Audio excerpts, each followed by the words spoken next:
তুগের কি খবর রে তুগের? ও চাচা, ওরে তো আমরা তো যাচ্ছিলাম যে তোমার বাড়ি যাচ্ছিলাম। ওই নিষ্ঠ দেখতেছি কোনো অনুদান আছে নাকি?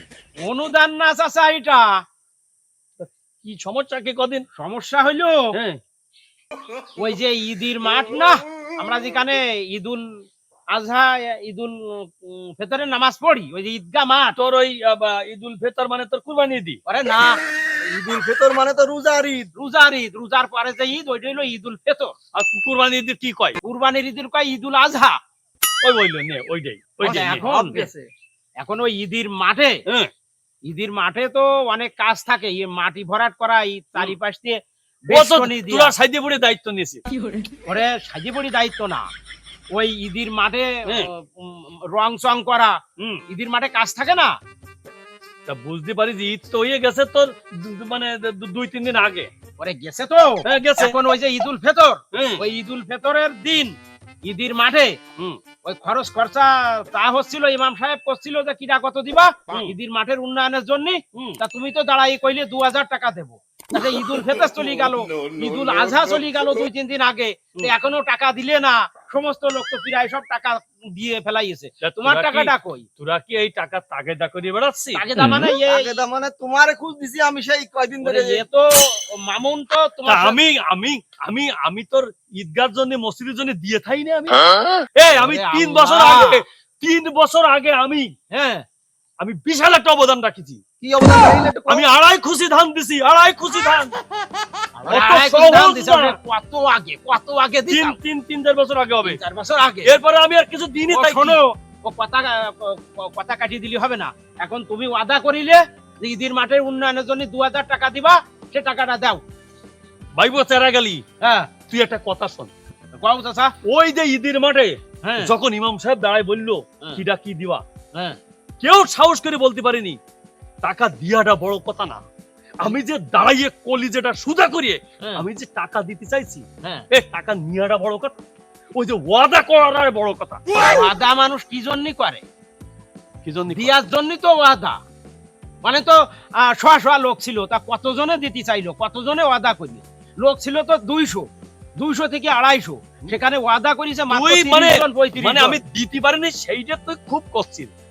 অতগুলো মানুষের সামনে দাঁড়াই করতে পারলাম যে আমি এতগুলো টাকা দেব, এইটা হচ্ছে বড় কথা। দিতে পারি না পারি এটা বড় কথা না। শোনো একটা কথা, তুমি এই যে 2000 টাকা দিতে চাইলে, শুধু এই না, তুমি এর আগেও ওই দক্ষিণ পাড়া যে জামে মসজিদে যে ওয়াজ মাহফিল হইলো, ওয়াজ মাহফিলেও তুমি 5 বস্তা সিমেন্ট দিতে চাইলে, 3 বছর হয়ে গেছে।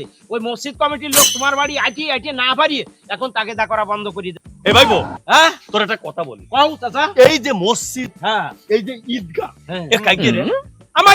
আমাকে নিজেকে না, নিজেকে জিনিস, তো সে জায়গায় আমি টাকা দিতে যাবো কেন? তো সব নিজেকে। তাই কি সরকার দেবে? সরকারি সম্পদ এগুলো, এগুলো সরকারি না, কিন্তু আমাকে দরকারি, আমাদের চালাতে হবে। তুমি ওই মাহফিলি যাই কম সিমেন্ট দিবানে, ওখানে কম টাকা দিবানে, দেওয়ার নামে কিছু নেই। তা তুমি ওয়াদা করো কেন? তোর একটা কথা বলি,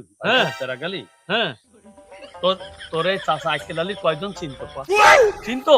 আগে ভালো লোকে চিনতো না?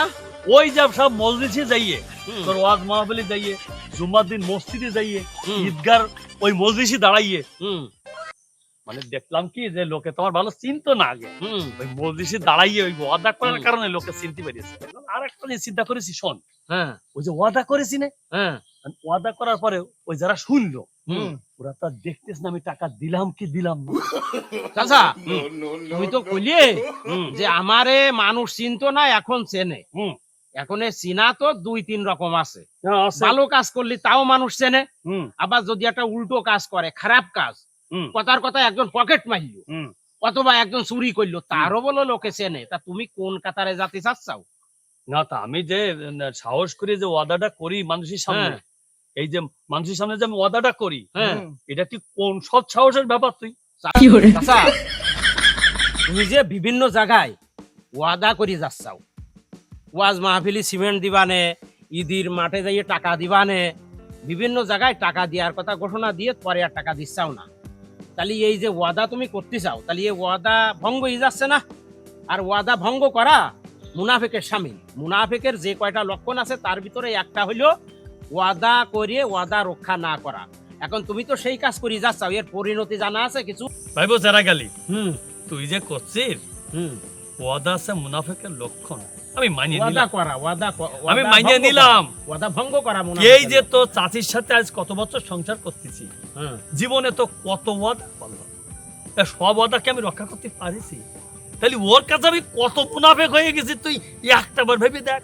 শোনো চাচা, তোমার কি হবে কি হবে না সেটা হইলো তোমার পরকালে যাই বুঝবা। তুমি যখন মারা যাবা, যখন বিচার হবে তখনই ধরা খাইয়ে যাবা। ভাইবো যারা গালি হুম আসলে ঘটনা এই যে কি, হ্যাঁ এই পরকালের কথা আমার মনে ছিল, মানে নানান কাজে যে ব্যস্ত হয় পরকালের কথা মনে নেই বলেই আমি বুধাই তোর এই ওয়াদা করে যাচ্ছে আর দিচ্ছি না। হুম তা এখন ঠিক আছে, তোর আমি ওই ঈদগাহ কমিটির যে টাকা দিতে চাইছি হুম ওটা তোরা একটু কাটছাট করিয়ে আমার কাছে একটু কম দিচ্ছেন, আমি দিয়ে দিবানে যা, আমি দিয়ে দিবানে। তবে তুই যে যে জ্ঞানের কথা বললি হুম এর সব আমার জানা ছিল, কিন্তু আসলে আমি প্রকাশ করিনি। আমি আসি, বুঝতে চাচা, জানলি তো হবে না, মানতে হবে না। মানার চেষ্টা করে ওরে, একটু মানার চেষ্টা করি। চাচা টাকাগুলো তাড়াতাড়ি দিয়ে দিয়ে, আর এইরকম ওয়াদা বলো চলবে না। চলে, চলে।